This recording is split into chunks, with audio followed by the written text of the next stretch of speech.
Well guys, unfortunately this video is going to be a very somber one.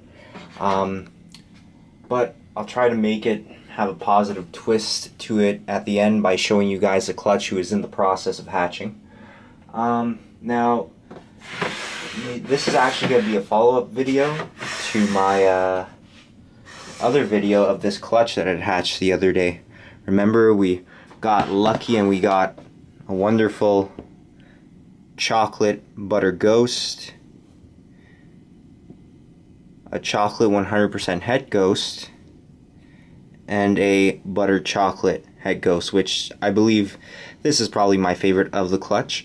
And then we had one egg left, and that egg had actually not pipped on its own.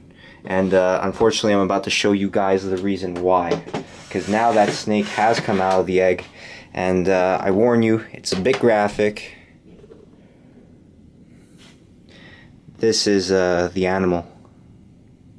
And this animal is actually alive and got itself halfway out of the egg, to the point where I was able to see its face, unfortunately. And now, the reason why I'm showing you guys this video is just because oftentimes people think that breeders, all it is fun, breeding reptiles, and they assume that every year, you know, they're going to put two animals together, they're going to get babies, all their babies are going to eat for them right away, and that everything is just easy. But sometimes things like this just happen.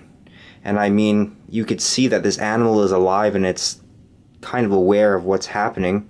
But unfortunately, with a genetic defect like that, I mean, its whole face, its jaw is basically unhinged, its nose is deformed, you could see the mouth is completely deformed, and I haven't seen its tongue flicker out once yet. Unfortunately, this animal is definitely not going to survive. And again, it's a real shame because you could see the body, it has no kinks, and it's actually perfectly healthy if you look at it from here. But I guess there's a reason why this animal didn't hatch, and that's usually the reason why people will pip the eggs themselves and cut them out, because sometimes the animals are too weak to get out. In this case, this animal unfortunately was just not meant to be.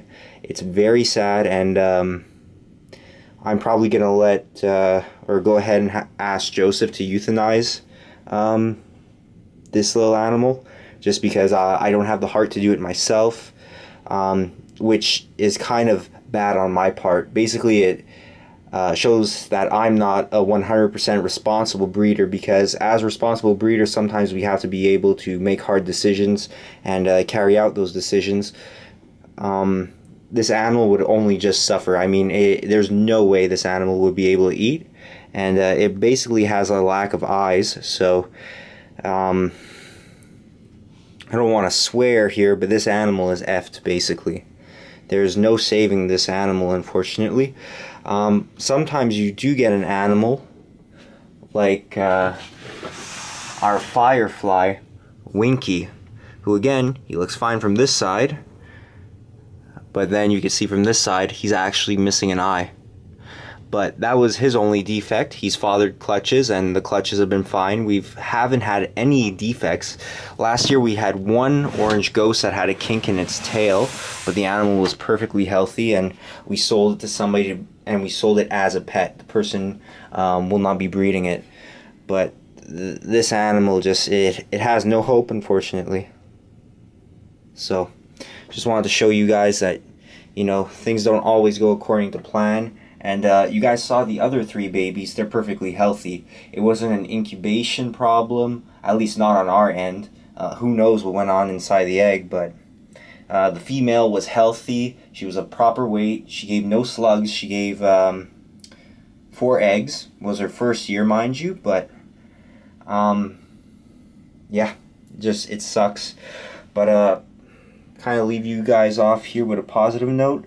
Our clutch, our orange ghost female had laid these 5 eggs, and she's quite old, she's 4 years old. She laid these 4 eggs for us. It was her first season.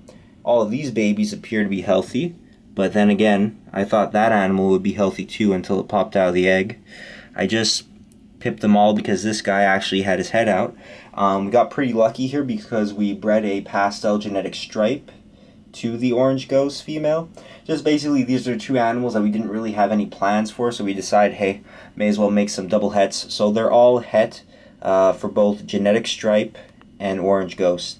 And we got 4 pastels and a normal, it looks like. So great odds there. But yeah, this video was mainly about this animal. And, you know, it's sad.